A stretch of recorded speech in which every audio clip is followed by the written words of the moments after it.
By way of introduction, I'd just like to mention that the purpose for tonight is to refocus back on issues to do with refugees and asylum seekers, which over the past 6 months have been probably sidelined by so many other events, and particularly COVID-19, as it's impacted the whole world and all of our lives. In addition to rekindling our focus, we'd also need to understand the particular issues and challenges that the refugee and asylum seeker communities have in this current environment, and that will be a particular focus for our various speakers this evening. And finally, the other reason we're doing this is we have lost focus, not by consciously doing so, but simply by the physical challenges of our own food relief program, both physical and monetary. So Margaret Bride suggested this event, apart from being informative, to also help raise money. To date, we've raised almost $2,000, which was our initial target. And the good news or the bad news is that we're now actually setting a new target to strive for, of trying to get to $3,000 by the end of the week. So thank you everyone that's contributed already. And if you haven't, we'd appreciate it, or if you could mention it to other people and pass on the details for donating. I'd like especially to thank Margaret and Luke, and also for our speakers to agreeing to participate this evening. And just before we start by introducing our first speaker, I'd like Father Luke to say an opening prayer, please. Almighty and merciful God, whose Son became a refugee and had no place to call his own, look with mercy on those who today are fleeing from danger, homeless and hungry. Bless those who work to bring them relief. Inspire generosity and compassion in all our hearts, and guide the nations of the world toward that day when we will all rejoice in your kingdom of justice and of peace. Through Jesus Christ our Lord. Amen. Okay, thank you very much. Our first speaker this evening is Sister Brigidine Arthur. She's a member of the Congregation of the Sisters of Bridget in Middle Park, and she's one of the two founders of the Brigidine Asylum Seekers Project back in 2001. She's very well known, highly respected advocate of refugees and asylum seekers. The Sister Bridget will introduce the Asylum Seeker Project, I'm sure, but just to give you a very quick overview, the purpose of it is to provide hospitality and practical support for people seeking asylum, actively network with like-minded individuals who are seeking justice for asylum seekers, promote advocacy for the rights of people seeking asylum, and engaging in education about asylum seeker issues. That said, I'd like to hand over now to Sister Bridget. Thanks, Greg. I hope everybody can hear me okay. I'd like to thank you for the opportunity of speaking to you tonight. It's great that you're all here ready to listen to some of the things that I can present about asylum seekers, but I know many of you are also involved in supporting refugees and asylum seekers, so you've probably got some things that you could contribute to.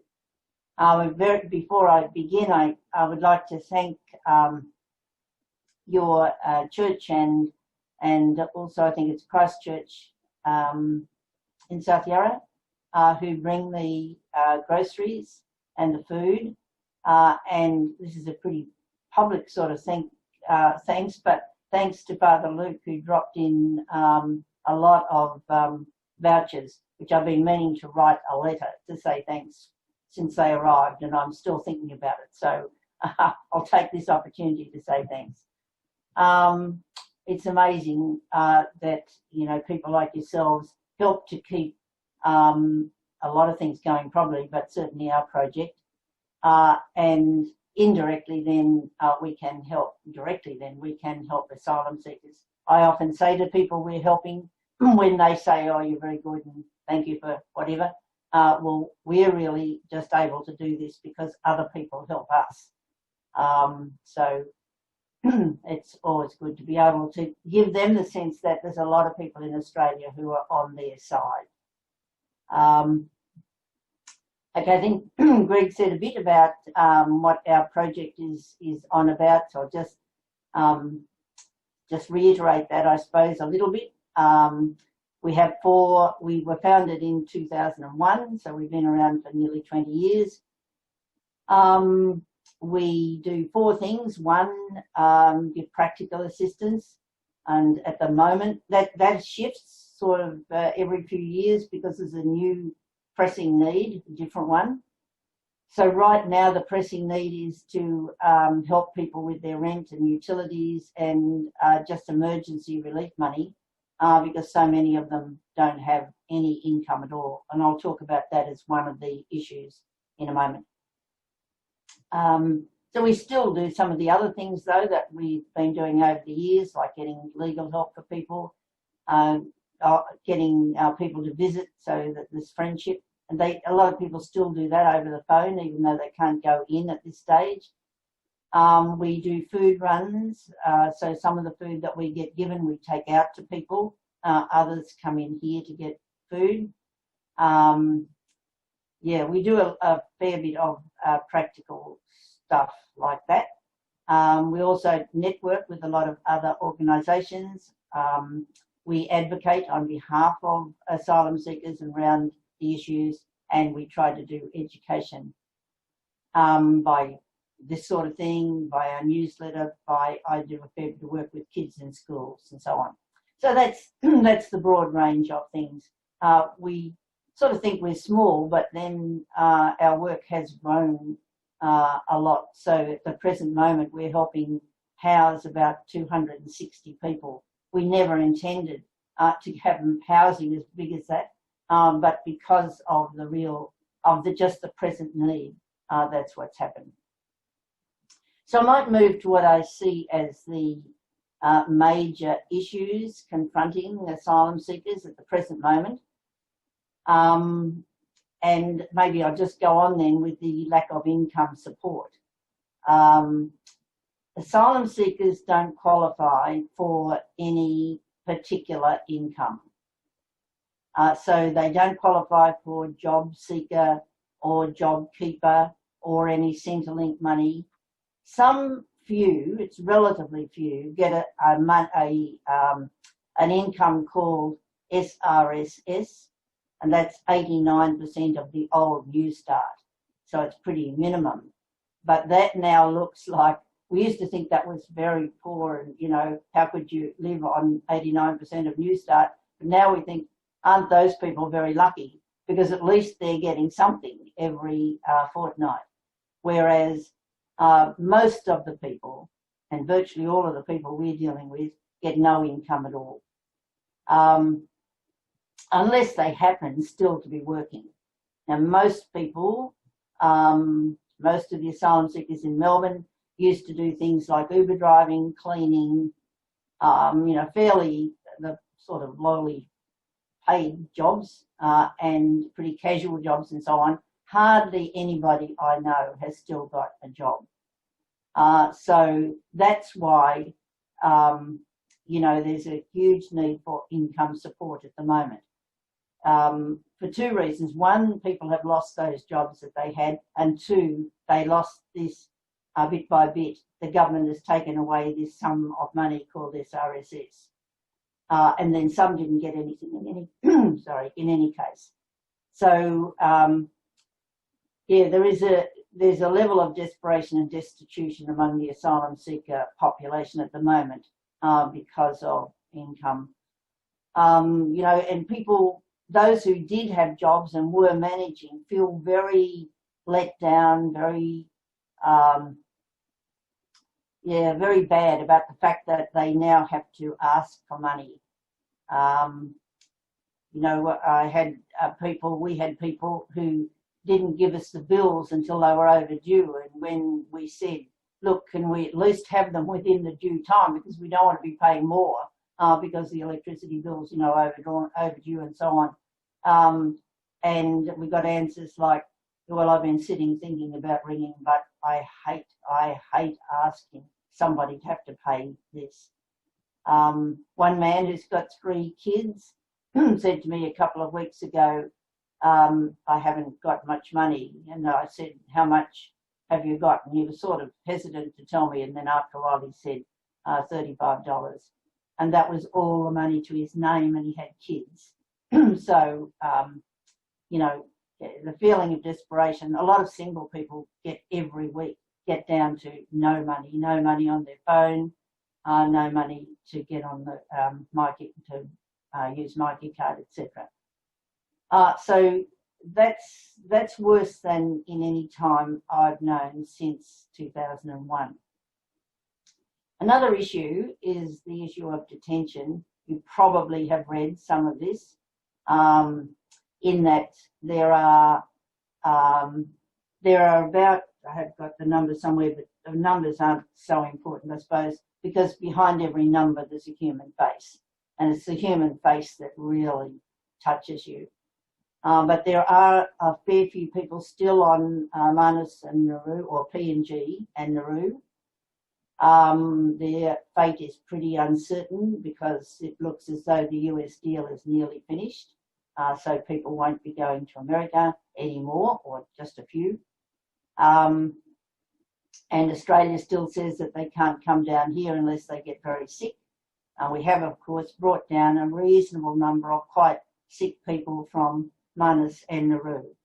And most of those are still in detention, either in one of the detention centres or in the hotels in Melbourne and Brisbane. So in the Mantra Hotel in Preston, and indeed in some houses which nobody sort of knows, I think, but around in various houses, there are people who've been brought down sick, and they're still locked up, but they're supposedly getting treatment, but not much treatment is actually being received. So that's one lot of people in detention. There's the other people who are in the various detention centres, like Yonga Hill, north of Perth, Melbourne, in Broadmeadows, Villawood in Sydney, the Immigration Detention Centre in Brisbane. They're the bigger ones. There seems to be a little bit of movement at the moment. One man who was over in Yonga Hill, we've been supporting his wife and son for some time. And I had a ring this afternoon to say he, with 4 other people, actually were flown from Yonga Hill. He was flown to Melbourne, and 2 to Sydney, and 2 more up to Brisbane. And some other people got out of detention last week. The trouble is there's no rhyme or reason and no understanding of when people are going to get out. They just get out, and usually with no support. So the detention, the thing that's been on the news in the last few days are phones, because there's a bill going through Parliament at the moment about prohibited items. But one of the items that the Border Force wants the opportunity or the right to take from people who are detained are their phones. So there's been a very large push by advocates to get that bill defeated in the Senate. It hasn't gone to the Senate yet. Apparently it's going tomorrow now. Because without phones, people are really, really isolated. That's their lifeline. Lifeline to their families wherever they may be, but it's also their lifeline to getting support, indeed legal representation. So I guess that from my point of view, the 2 biggest issues are those 2, income support and people in detention, and just the long-term and uncertain nature of the detention. When anything, actually, insecurity is a huge is a huge problem for the asylum seeker population, because they never know how long anything is going to be. Just quickly, some other things, family reunion for people who came by boat and are only on temporary protection visas. They have no right to bring their families here. So there are people, you know, in COVID spots in Pakistan, in Afghanistan and so on. So these men here mainly are really worried about their families, but they desperately miss them. And some have been here for years and years and years, and their families are just in another part of the world. So family reunion is another really big one. Yeah, maybe I leave it there. I'm conscious of the fact that there are other people who have some interesting things to talk to you about, so I don't want to take all the time. Thank you.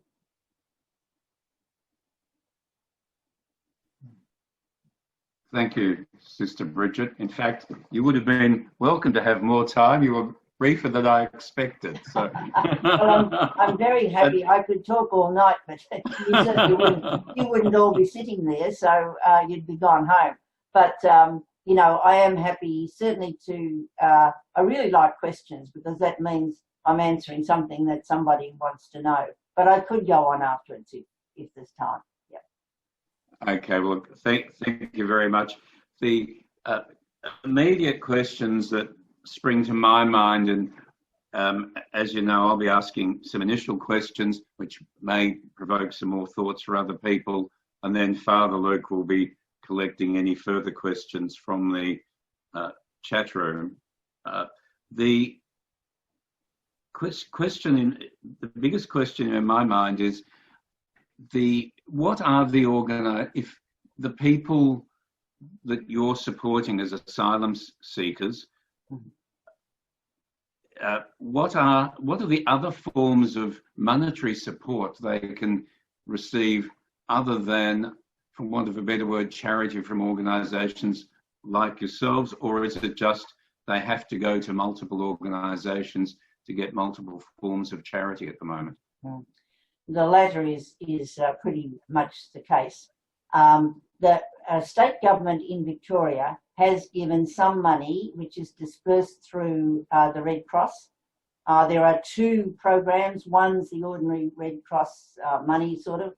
People can get sometimes $300 at a time, but they can't get too many of those. I've yet to work out that there's a real you know, if you go to Red Cross, you get this much and you get it how often. But I know, because it seems to vary, but I do know that, you know, you can't keep going back. And it is a matter of 200, 300, at the most, say 400 at any one time. And it takes some time for that to come through. There is another program called Extreme Hardship, which I think is not only open to asylum seekers, I think to anyone else who's, but at any rate, it is open to asylum seekers. I was talking to a man today because I'd been urging him to put in to do this form, which he couldn't do. But I said, well, ring the man and just ask him, you know, to help you. And he said that he did get that help, but he was told that they wouldn't be processing his application for a month. Now, I think that's a one-off $1,000, which sounds good, but that's not even 1 month's rent. So it really is a matter, as you suggested, Greg, of you know, just trying to get what they can from wherever they can. I feel badly about that because it's quite demeaning that people have got to almost beg for, you know, what are just staple things, what you could expect that you would be given in a, you know, civilised society like Australia. You would think that we'd manage those basic necessities for people, but we're not doing it. The current situation, has that you mentioned that there are people that are close, if they're not already destitute. Are there other organisations where people are supplying, I guess, accommodation, or do they have to find their own accommodation and then rely on organisations such as yours to then provide income support? Yeah, I mean, apart from the launch, which, is an umbrella for places that where people can get, anyone in the community can get somewhere to stay when they're homeless, but it's short term. It's not always terribly appropriate, certainly for families. Yeah. So to come back just to those organisations that help asylum seekers as such, Back Care has housing. I think they're pretty static in the one they've got, the people that they've got in the houses that they've got. Lentara, the Uniting Church, they have some houses, and I think again they're pretty full, those that they've got. Asylum Seeker Resource Centre do some housing, pretty much the same sort of thing as us, except that we do have some people with host families. They don't do that, and they don't find houses. We actually find houses sometimes for people and then pay the rent, but they will, on the other hand, pay rent for some people who've already in a house. So probably they're the other one that does accommodation. Okay, thank you. And if we just, I guess, go back to the umbrella issue of asylum seekers, at the moment, what is the situation? There's been many changes. I can't say that I'm up to date with them, but the current people that are classified as asylum seekers,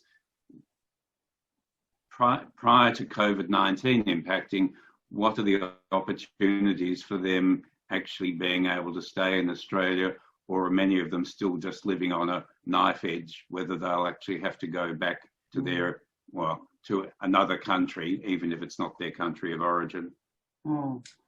Just to start at the end there, they really can't go they can't go to any other country from here.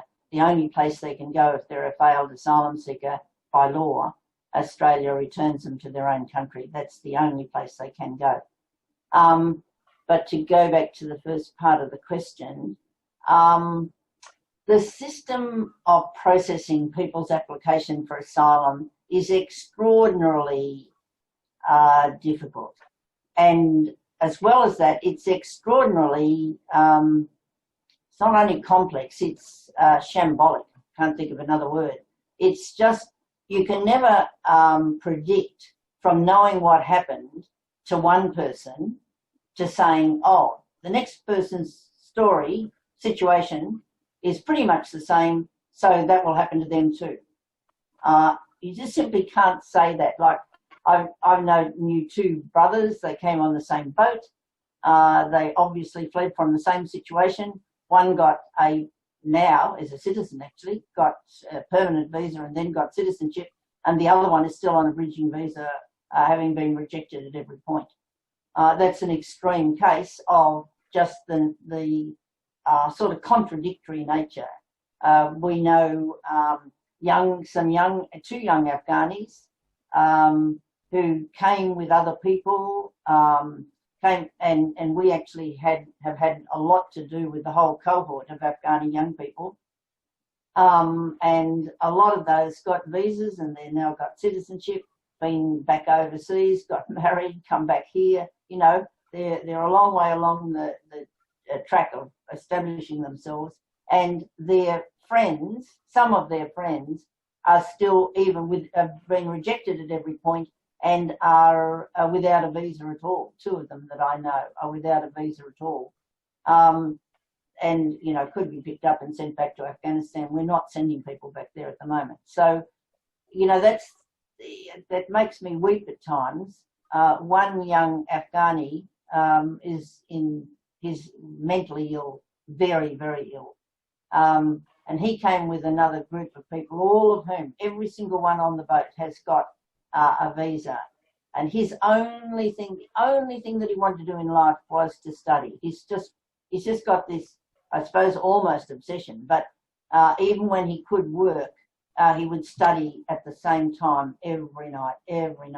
he eventually had a terrible breakdown, and he did something that was, you know, he threatened to blow up the immigration department as if he could. They put him into detention. He was there for quite a long time. He was let out still with very severe mental health issues.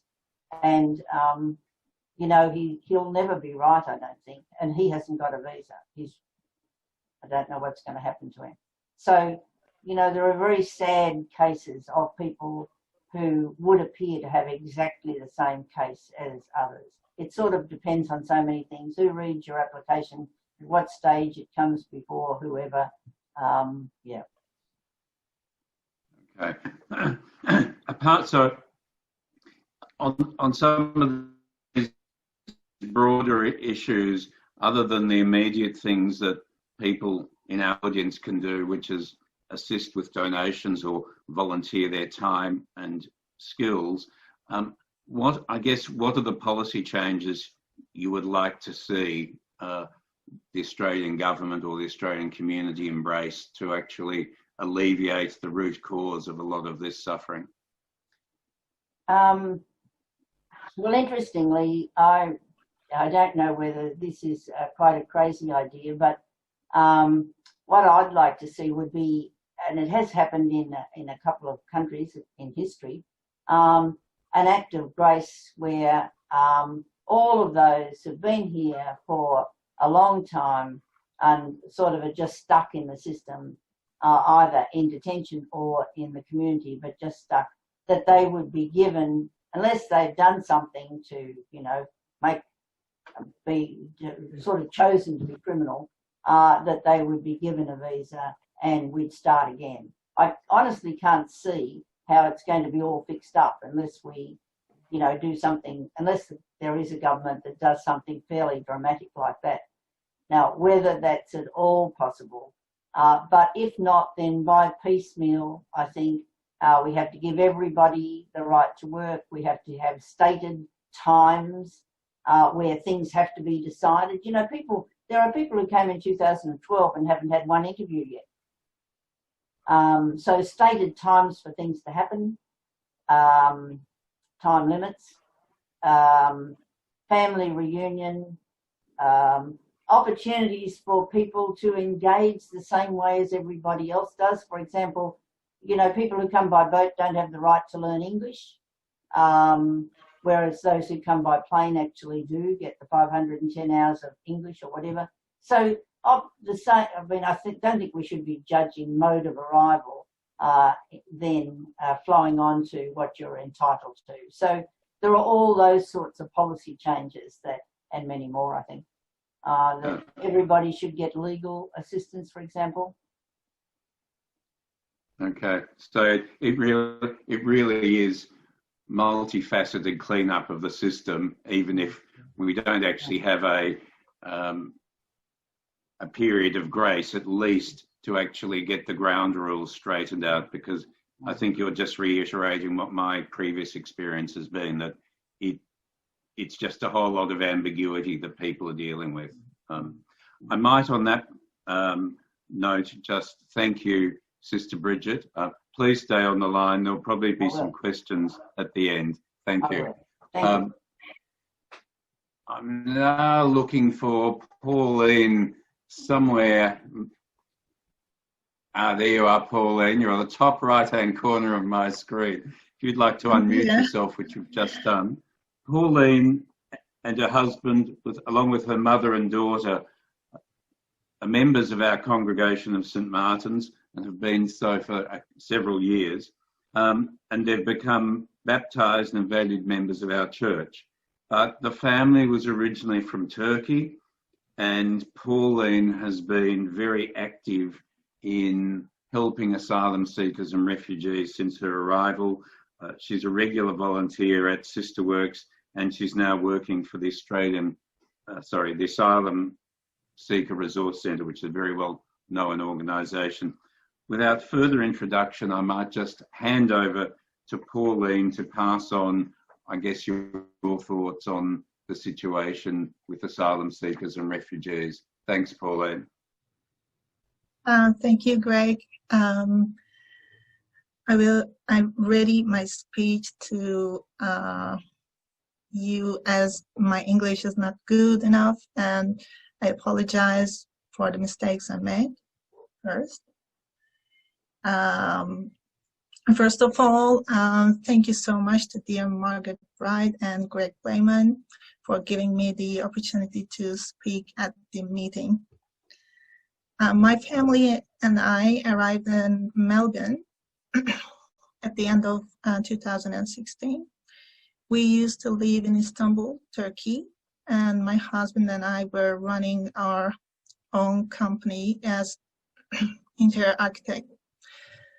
Our goals was to take a long holiday to get away from some of the problems that have affected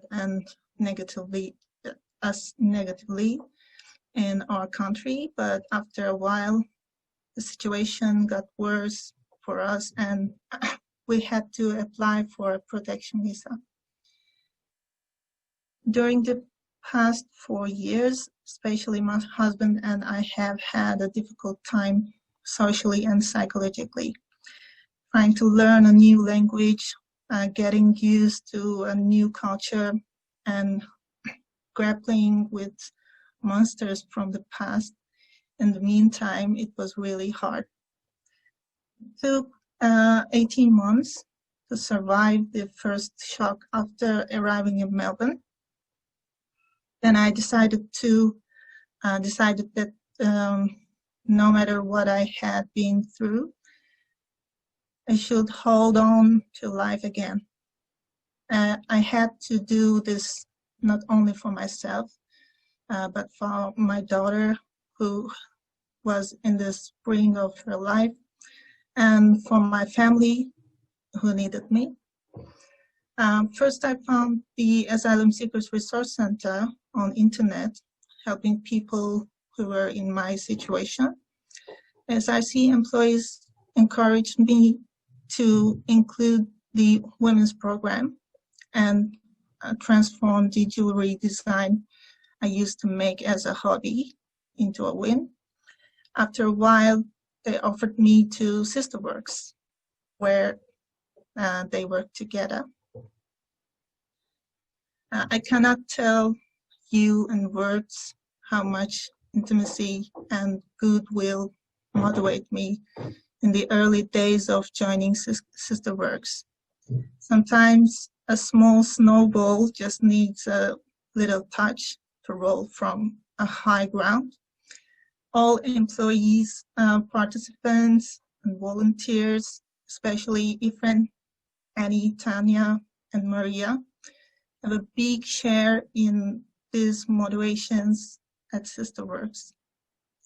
They particularly encouraged me to learn English language and break my timidity. They made me join the Go Girls program so I could get back to my career. And after the program, I decided to go back to university. I'm currently a student of Building and Construction Diploma program at the University of Swinburne. The biggest gift SisterWorks gave me was that they included me in the mentoring program and made me meet dearest Anne Katz.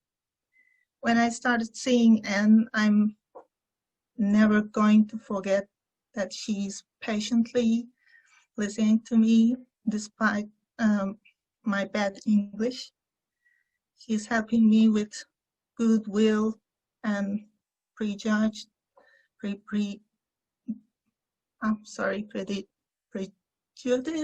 prejudice, and has always seen me and my family as part of her family and protected us with compassion beyond friendship. I'm thankful for that every day. 2 years ago, a week before Easter, I felt sad and desperate because of unpleasant news from my country. That day I visited St. Martin's for the first time with Anne, and then I started participating to Sunday prayers with my family. From the first day we started joining St. Martin's, we felt very welcome. I saw my family needed as much as I do, and there was no obstacle that could not be overcome with good faith, love, understanding, and friendship. We formed new friendships, invited to dinner, celebrated special occasions together, and waited for the new events in excitement. Dear Meg Bassett and Liz Kelly, they supported me with every decision I have made, like Anne. Dear Olga and Lori Paul, we worked together for our church and had a great time. Dear Ephraim and Scott Pittock celebrated our first Christmas together. We have had countless good times together, even though we could not go to church when restrictions started. We kept in contact with each other, and that is how we saw that the church was not just a building. From the moment we start to live in Australia and join social society, we have always met good people. Finally, I would like to thank to Father Luke for training us patiently and the Anglican community for accepting us. Thank you. Thank you, Pauline. That was wonderful, and we appreciate you sharing your story and your family's story with us. It was suggested that you may not want too many questions, so I'll be gentle with you. I just have, I guess, one question for you, and that is, as a new immigrant and someone that was seeking refuge in Australia, having come to Australia, what do you see as the key things that helped you, and what do you see as the big challenges for new arrivals? Hopefully, you know, that's not too confronting a question. So, yeah. So, are you happy to just give your thoughts on what were some of the things that made it easier, and what were some of the things that made it really hard? I think people needs to understand first the culture. They try to understand people. I think it will be a first step for everybody, and everything will be going to better step by step if they can see the positive sides. Thank you very much, Pauline. That's much appreciated. We'll now move on to our final speakers, who are acting as a duo. We have Zena Lithgow, who is one of my co-directors at SisterWorks, but she's been there a lot longer than I have. As a director of SisterWorks, in addition to having several asylum seeker and refugee women on the board, we have Zena there in a very special role to be the representative of the broader sisters that we support as an organisation. So Zena is going to make some introductory comments, and then she is going to introduce Dolma, who's going to tell you a bit about her story as a Tibetan refugee who arrived in Australia via a very circuitous route from India, or via India. So look, I'll hand over now to Zena Lithgow. On your screen, you'll see two Zena Lithgows, and you'll work out which is the real Zena Lithgow by whoever speaks first. So Zena, I'll hand over to you. Thanks, Greg. Yes, we had some technical difficulties, so Dolma's also here as Zena Lithgow. Oh, there, well done. You've got it. It says Dolma now. Dolma's got some wonderful tech support from her son Tenzin, who is studying computers, so he knows what he's up to. Thank you so much for having SisterWorks here to speak with you tonight, but also for all of the support that your church gives to SisterWorks. I'm sure it's, for most of you, it's probably a name that you've heard before. You have given a lot of financial support over the years, but it is definitely the support of the volunteers who have come into SisterWorks that have had the biggest impact.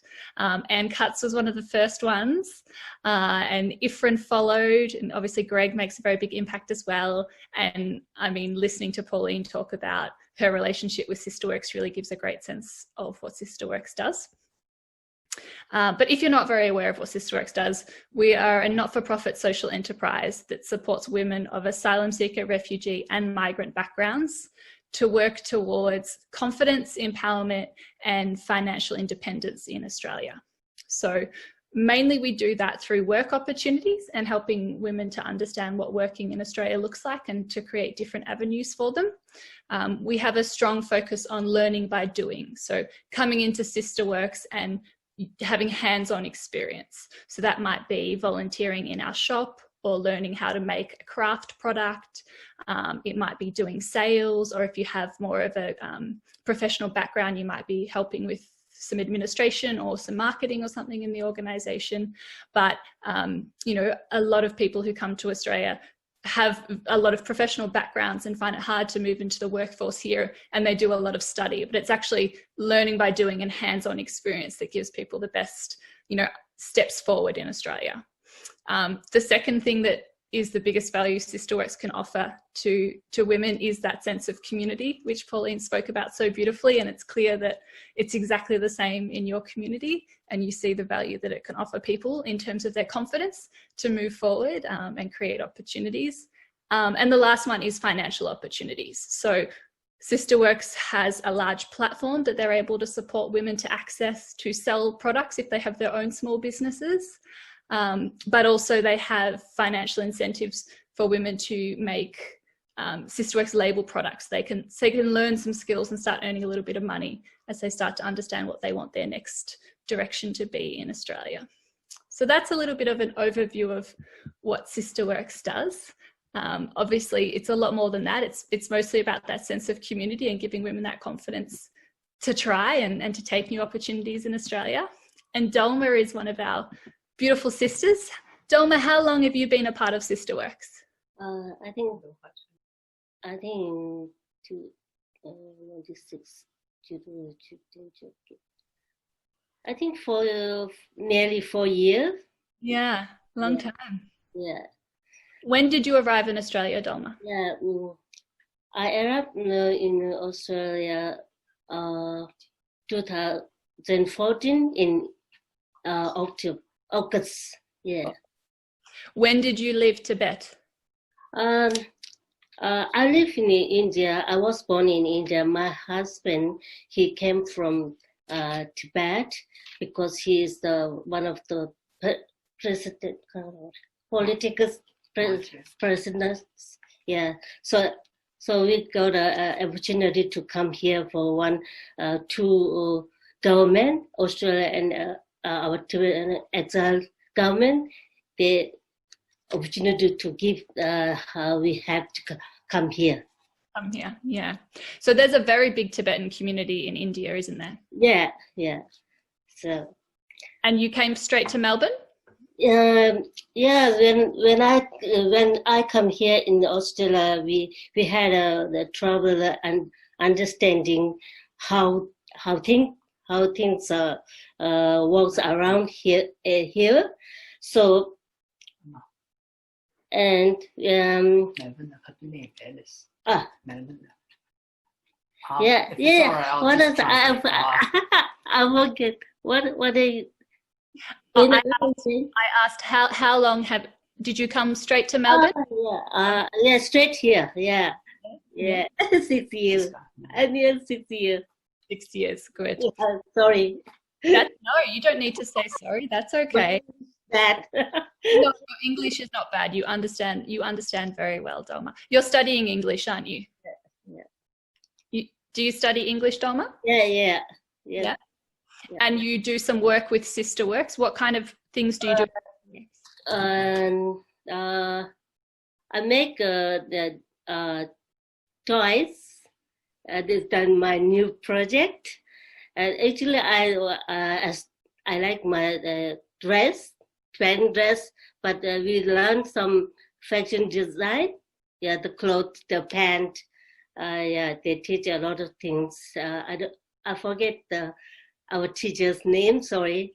That's okay. He's good and kind. He teach a lot of things, fashion level. Yeah, and also I learned many things from SisterWorks, like beeswax. Yeah. Wraps. Yeah. And some tea towels. Tea towel is the first time when we joined in SisterWorks. At that time, you are the head. Yes, that's when I was working at SisterWorks. We made lots of tea towels for an organisation, didn't we? At that time, we had a lot of tea towels make in home, and we got a little money from SisterWorks. And other making candles. Yeah. And lots of different projects at SisterWorks. Yeah, different projects. Yeah. Dolma, have you had any other jobs in Australia? No, I haven't any job. I got a disability because my leg is not good, so it couldn't walk. So I have to join in SisterWorks. I'm very happy with in SisterWorks. The opportunity to many teach, and I want to kind of many learn craft. I'm sorry. No, that's okay. I mean, Dolma, you're a very good example because you have a disability, but you're a very hard worker, and you still have lots of work that you can do. So it's good that you can do it as an entrepreneur for yourself now. Yeah. Dolma, how has COVID been for you and your family?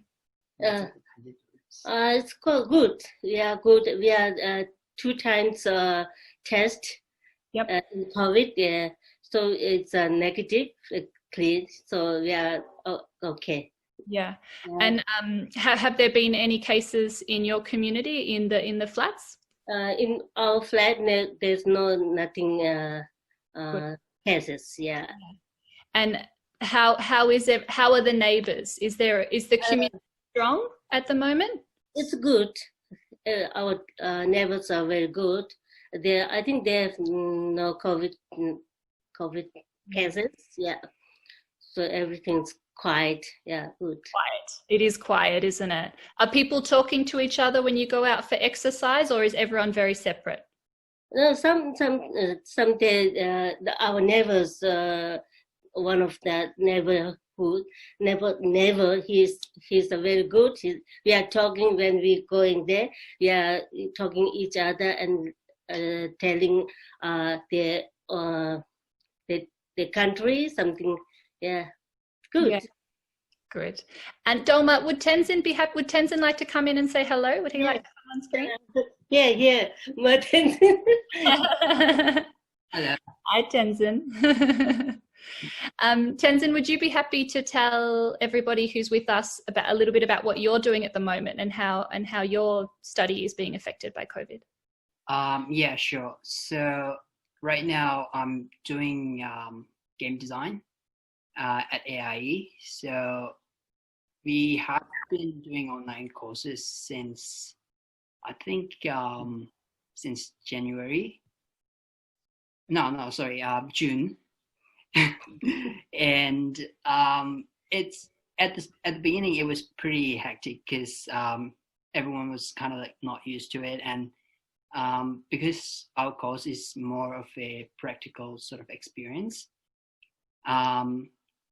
we had a lot of trouble with communication between groups whenever we did a project, like making a sort of like a game or whatever. It's very hard to sort of like have the conversation between the students, but over time it kind of got better, and right now everyone's kind of used to it now.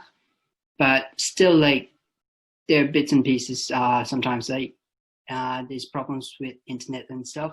So if it's not working, you can't really get into class, and there's a bit of a problem there. But like most of the time, it's gotten quite a bit better now.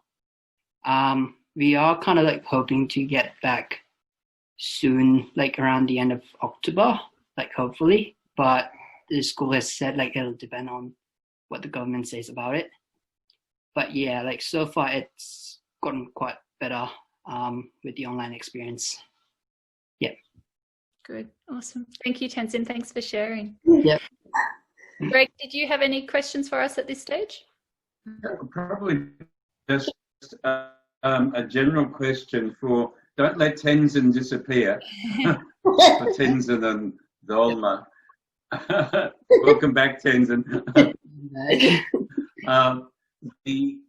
This Sister Bridget early on said that part-time and casual work was very difficult at the moment.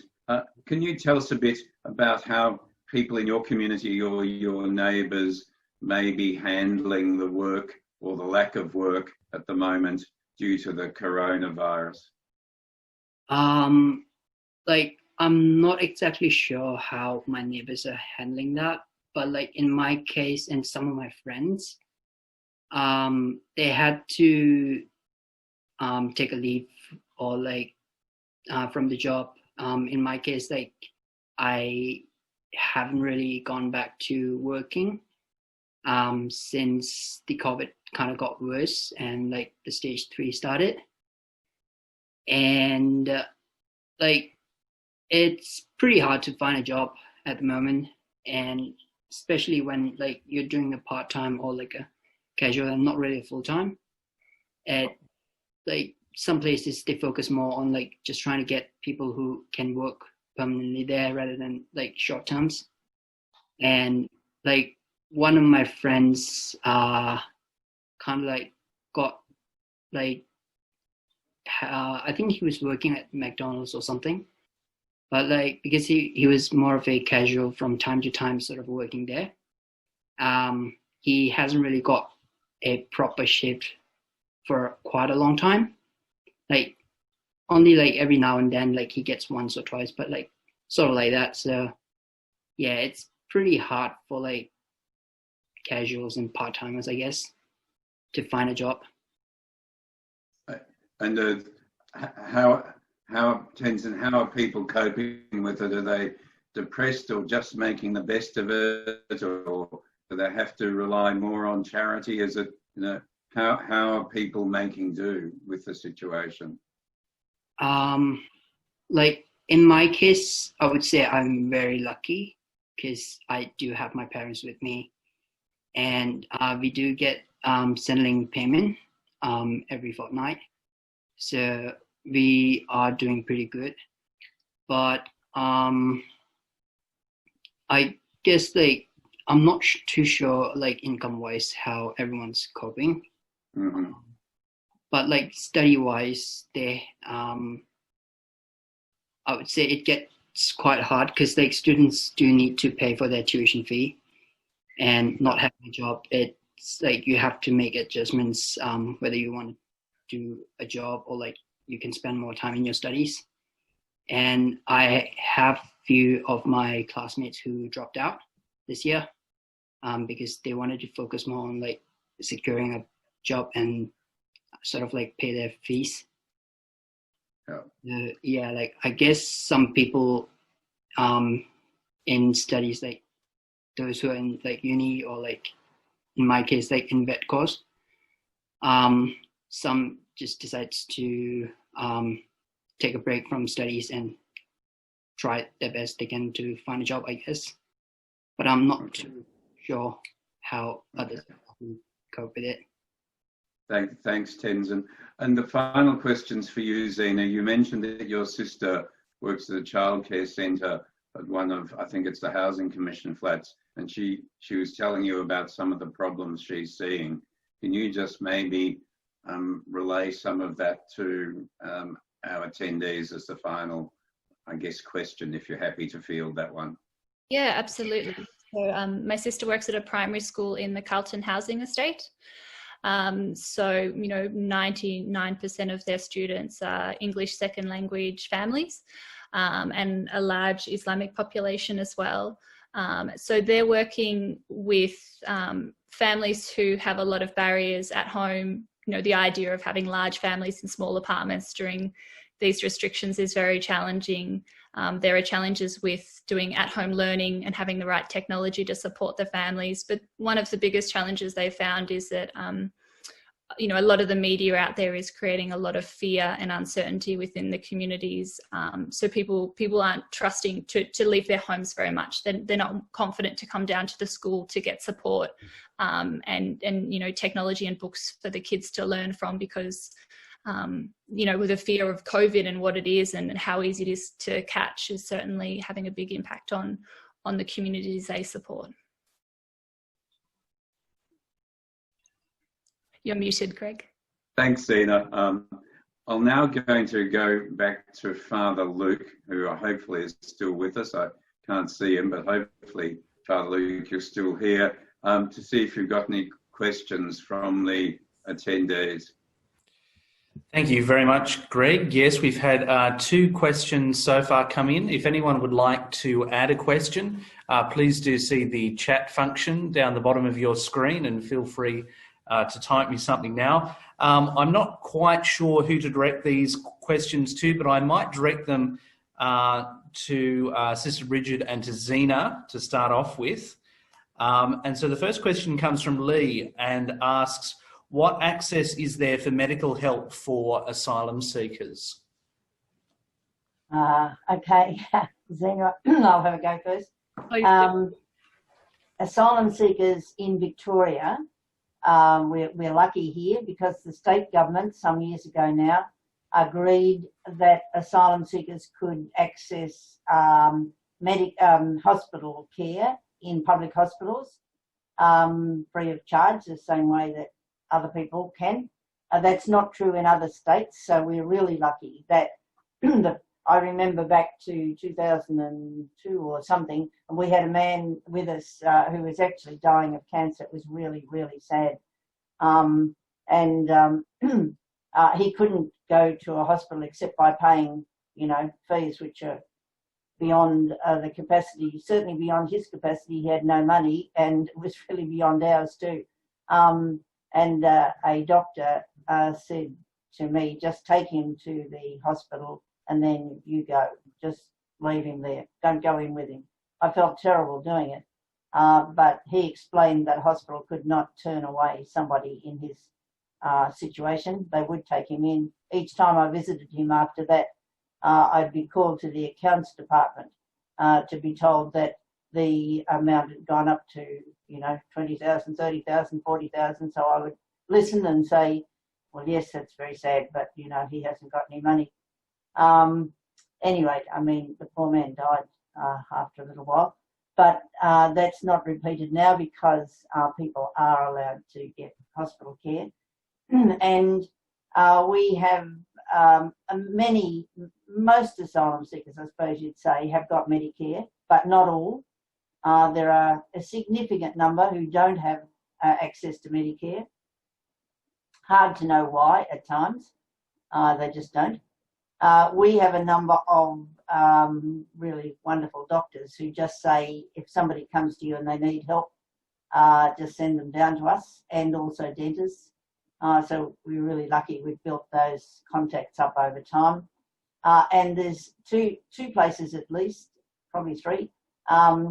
Cabrini Health Hub, Monash Health Hub, Monash Hospital, and another one, I think, that actually offer pro bono health services, quite a range of health services. They get people who give them, you know, who volunteer to work with them. And so that's been amazing over the last maybe 4 or 5 years now. So, you know, it's the thing that we find that's hard is paying for medication, because so many things don't seem to be on the free list. And so people come and say, you know, I need $70 to get the medication that the doctor has prescribed. But, you know, it's doable. I mean, we can manage that for people, but that's one of the things that it would be really good if they could access medical pharmaceuticals.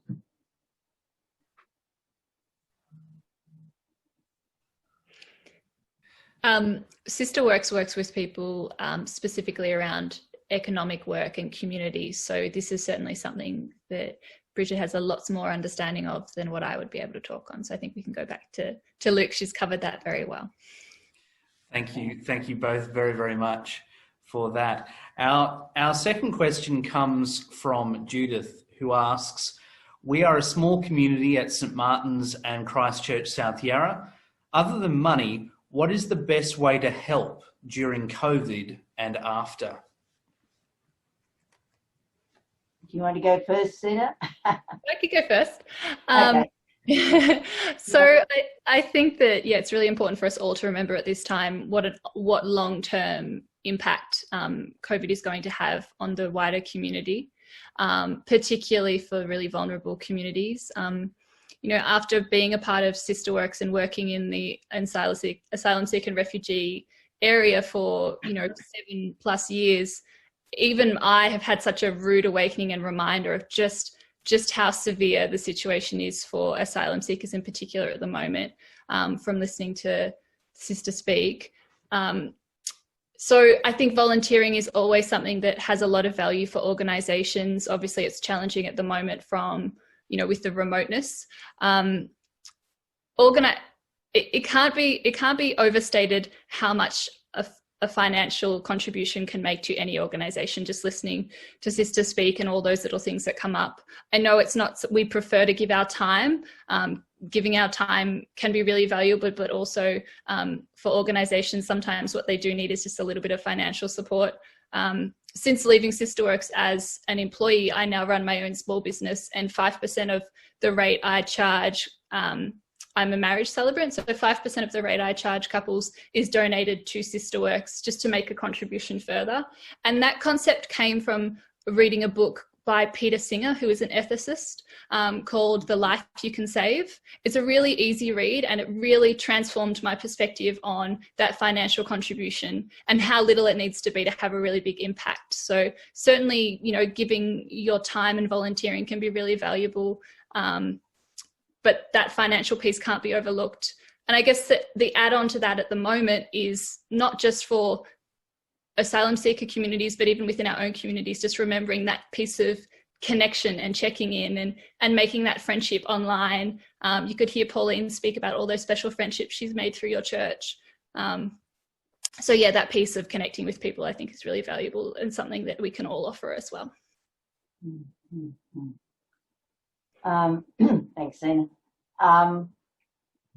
Yeah, one of the things that I think is vital for change, and you know, I strongly believe that we must change the way we're doing this whole asylum seeker stuff in Australia. One of the big things is public opinion. Until we change public opinion, I don't think either of the major parties are going to suddenly get up one morning and say, we're not being very kind, we're not being very welcoming, and I think we'll change.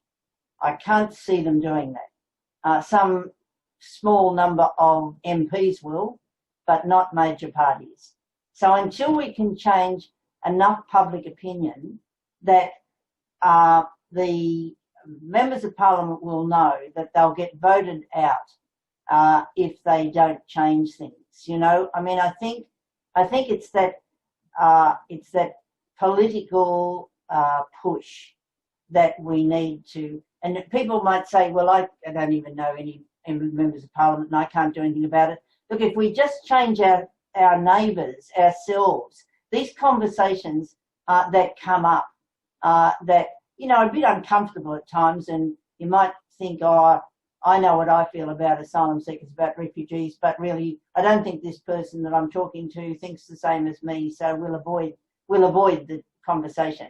If you can make yourselves, and I know sometimes even I'm a bit sort of, oh, I don't think I'll talk about it because this person's going to have an argument with me.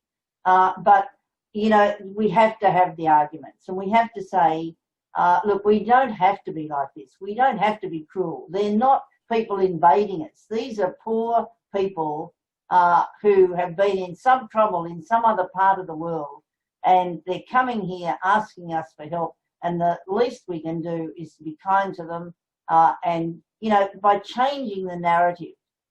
We're not asking that every single person who turns up here be accepted as a refugee. We're saying we need to manage that flow of refugees coming asking for assistance. But we do have a responsibility to address and alleviate suffering wherever it is. And particularly those of us who claim to be Christian, then that's our imperative, really, isn't it?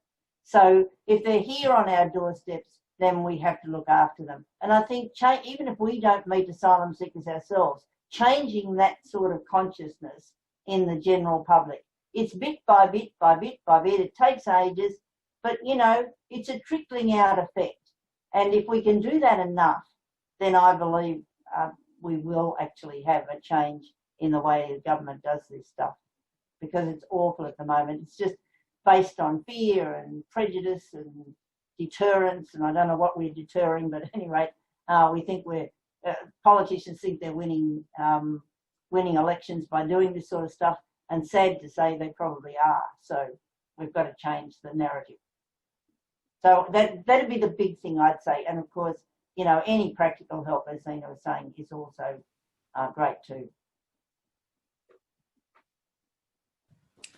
Thank you both very, very much. I've just had two more questions come in. One is for Sister Bridget and one is for Zena. Before they've come from someone else, I have a question I would like to ask Pauline and Dolma and Tenzin, and I'm going to ask it now to give them some time to think about it, as it's probably not necessarily a very easy question to answer rather. And my question is this: as people who have recently or somewhat recently come to Australia, what is one thing that would make your life here easier, better, something that would enrich that as refugees you haven't been able to experience yet, or perhaps you just haven't been able to experience enough of? I'd be interested to know what your responses to that would be, as our two Christian communities are here at St Martin's and at Christchurch. Maybe there's something as communities, I mean, even in a small way, we might be able to, even as Sister Bridget said, even if it's a matter of helping to change public opinion. But I'm gonna leave those two questions with Pauline and Dolma and Tenzin to think about for a minute, and ask Sister Bridget. A question has come from Anne, and she asks, how do you find housing for 230 people? Okay, well, actually, it's at the moment it's between 260 and 270, and we get amazed ourselves, and then get scared. We don't have any one way of providing housing. We have, I haven't said this before, have I? I've been on two Zooms, one after the other. If I'm going to say the same thing to you again, just stop me. We have some housing that was given to us for the purpose of, you know, housing people. We have some houses that the Brigidine sisters own. We rent some other houses. We pay the rent in some other houses. We have some people in the community who've taken somebody into their homes. So we will use whatever method we can to actually house people. And, you know, we do have two or three places where there are several people together, like there's 6 in one house and 6 in another house, yeah, so that's 2 lots of 6. But on the whole, people are in small, you know, their own houses, or in 1s or 2s or 3s at the most in places that we've rented. The money for that comes only from donations from various places, like our parishes, like your own, but, you know, lots of different groups, from my own congregation, and we are running down reserves, but, you know, while we've got some money, we need to, it is amazing where the money comes from. I keep getting just staggered really, that just when we think, oh heavens, this is not looking so good, and then, you know, out of the blue, we will get a donation, sometimes a substantial one. So we're, you know, we're very, very lucky, and yeah, it all goes out. We're very lucky in one way because we don't pay anything out in salaries or rental for the place where we are, or administration. All of that's covered by the Brigidine Sisters. So anything that we get in, any money that we get in, can go directly to people. And as I said before, we used to do a lot of more of other things, like getting people employment and doing training with people and so on.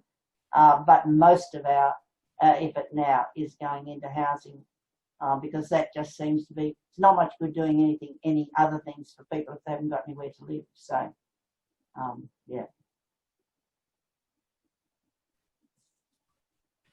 Thank you very much.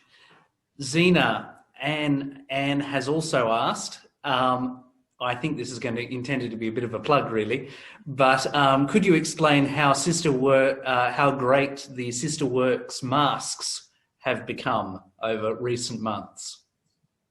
Yes, I can. Thank you so much, Anne. That's a great reminder. So we spoke briefly before about training programs and SisterWorks label products as a way for women to earn money.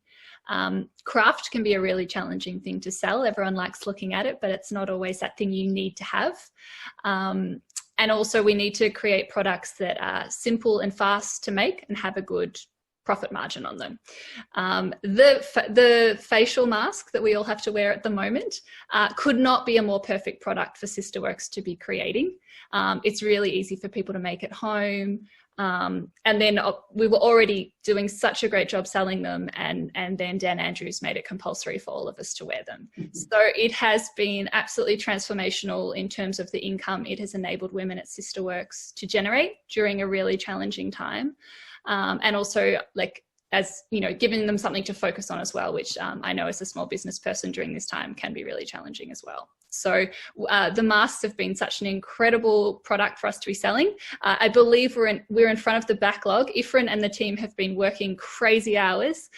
We were pretty limited in the capacity we had just because there was so much demand coming in, but now you should be able to put in an order and receive it relatively quickly. And there's also a wonderful initiative on the website that if you contribute an extra $10, a mask will be donated to somebody who needs one, which is amazing as well. And I think I saw on the website today, 1,000 masks have been given to people as well. So that's a really nice way to kind of pay it forward too. So thanks for the plug, Anne. I was looking at the SisterWorks website about half an hour ago. I think it's up to 1,035. So that's absolutely fantastic. Dolma or Pauline, I wonder if either of you might have an answer to my question. And if you don't, that's all right. It's sort of an easy question to ask, not necessarily an easy one to answer. I prepared my answer. All right. Thank you, Pauline. I think the most important thing is to be social and connect with the people around us. This helps you overcome many problems. The biggest benefit of this was to learn language for me. Yeah. Me too. Me too. Most important English, because first time we come here, nothing English, so we didn't understand what we do here about this in Australia. So and now after we join in SisterWorks, we have a daily conversation for each other in the SisterWorks. So this improve my English at that time. Right now the the lockdown, so I can't go there. Part of translate. Yeah, go. Go. I can't go there in SisterWorks because a lockdown. So I think English is first we improve our English as second language. Yeah. So I guess for me, I would say like from personal experience, like we were pretty lucky when we came because there is a pretty big amount of like not too big, but still like quite a fair bit of Tibetan living near where we were. And so it was much easier than other people who didn't know any English to adjust in. So having someone to talk to and any kind of like conversation just to make friends, it'll be a lot easier. And especially like people do learn like new languages or like pick up new stuff easier when they are actually interacting more than just reading a book. So like having someone to talk to, even if it's like someone from the same country that knows a lot more about Australia, just to have a talk with them, like that would like make a big difference. And then like my mom said, like she at the beginning it was like that having a holding a conversation was pretty hard, but like she's gotten a lot better after she joined SisterWorks. So yeah, like meeting new people, making friends, and just talking a lot, I guess, makes a big difference. Thank you very much. Thank you very, very much for all those answers. I've come to the end of our questions, Greg, that we've had posted to us, so I'll hand back over to you. Thank you, Father Luke. I'll just wrap up. First of all, I'd like to thank each of our speakers, Sister Bridget, Pauline, Zena, Dolma, and Tenzin, the guest speaker that we didn't expect, which was wonderful. Thank you, Tenzin. Thank you. It's been really fantastic. There's been some key takeouts, I think, tonight, and I think the main thing is, what can we do? I think Sister Bridget's suggestion of just slowly changing attitudes, being prepared to have the conversations, take up the conversations, I think that is a really important one. I know over the last 3 or 4 years, I've started doing that and it's been important. And I'm sure I've had varied success, but I think I've had more success than failures. So definitely keep going with that. It's a brilliant suggestion. There's also volunteering.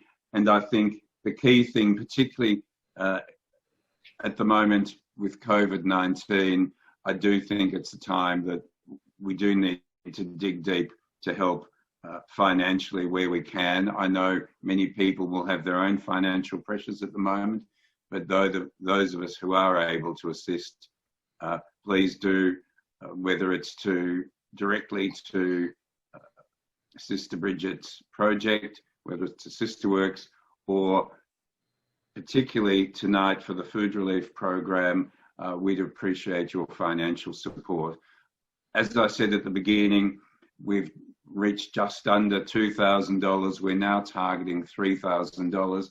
And Margaret doesn't know this, but in Father Luke's absence, I'm going to ask Margaret to update everyone that's on this call early next week.